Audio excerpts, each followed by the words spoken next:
Bangungot, panaginip o multo. Sa isang maliit na baryo sa bayan ng San Felipe, may isang babaeng nagngangalang LV na madalas dumaranas ng kakaibang bangungot. Tuwing gabi, nakararanas siya ng pakiramdam na tila may mabigat na nakadagan sa kanyang katawan. Hindi siya makagalaw at parang may bumubulong sa kanyang tenga. Isang gabi, matapos ang isang nakakapagod na araw sa pagtatrabaho sa palengke, maagang natulog si LV. Hindi pa man lumilipas ang hating gabi, nagising siya sa kakaibang pakiramdam. Hindi niya maigalaw ang kanyang katawan.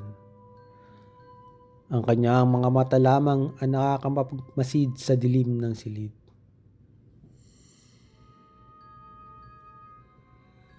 Sa gilid ng kanyang kama, may nakita siyang anino. Isang nilalang na nakayuko at tila nakatitig sa kanya. Nagsimulang bumilis ang tibok ng kanyang puso. At sa kanyang isip, pilit siyang nagsisigaw. Ngunit walang tunog na lumalabas mula sa kanyang bibig. Ramdam niya ang malamig na hangin na dumadampi sa kanyang balat. At ang aninong iyon ay unti-unting lumalapit sa kanya. Hindi nagtagal, naramdaman niyang may malamig na kamay na humahawak sa kanyang leeg. Pinipigilan siyang huminga. Akala niya ay mamamatay na siya. Ngunit bigla siyang nakagalaw at nagising mula sa masamang panaginip. Napahingal siya. Basang-basa ng pawis ang kanyang katawan. Bangungot lang. Panaginip lang ito. Bulong niya sa sarili habang sinusubukang pakalmahin ang kanyang sarili. Ngunit hindi natapos doon ang kanyang bangungot. Gabi-gabi, patuloy siyang pinahihirapan ng parehong karanasan. Hindi siya makagalaw. May aninong nakatayo sa kanyang tabi. At may malamig na kamay na pumipigil sa kanyang paghinga. Mas lumalala pa ito. May mga pagkakataong narinig niyang may bumubulong sa kanyang tenga. Isang mababang boses na hindi niya maunawaan.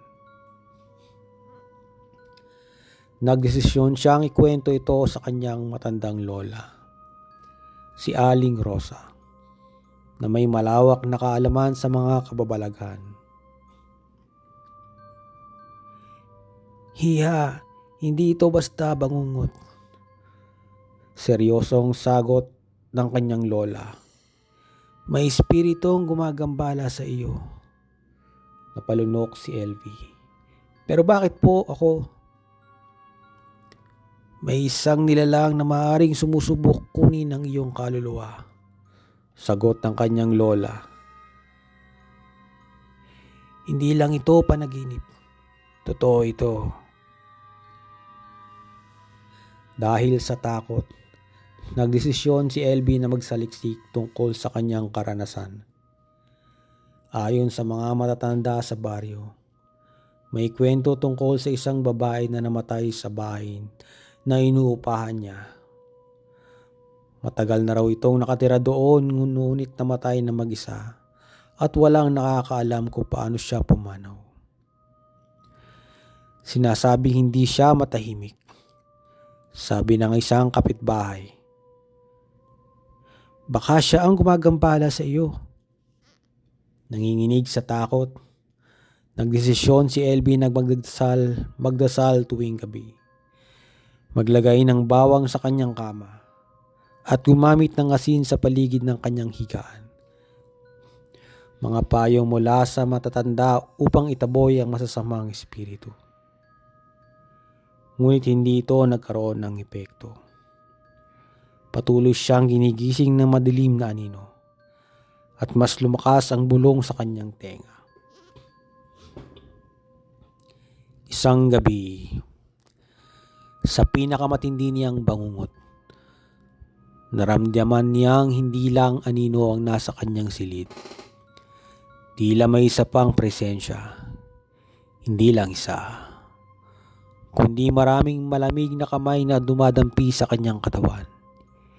Hindi siya makahinga at unti-unting nagdidilim ang kanyang paningin.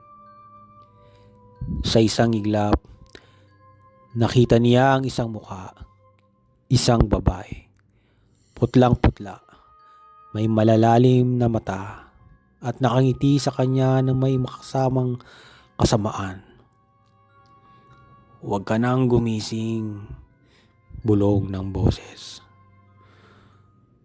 Sa matinding takot, isinigaw ni LB ang kanyang nasa isipan, ang panalangin ay tinuro sa kanya ng kanyang lola.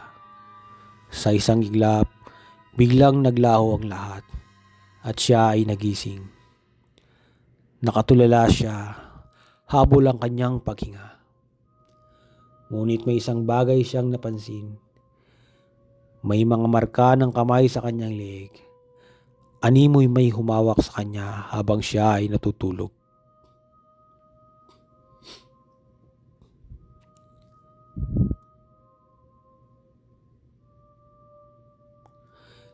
Dahil hindi na niya kaya ang panggugulo ng espiritu, nagpasya siyang humingi ng tulong sa isang albularyo.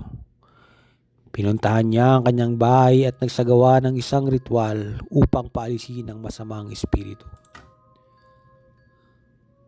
"Matagal ka nang minamanmana ng espiritu," sabi ng albularyo. "Ngunit hindi mo na siya kailangang katakutan. Hindi ka na niya madadala kung lalabanan mo na siya." Matapos ang ritual, lumipas ang ilang linggo na wala nang bangungot si LB. Hindi na siya gumigising sa gitna ng gabi na may nakadagan sa kanya. Ngunit kahit nawala na ang espiritu, may natira pa ring bakas ng takot sa kanyang isipan.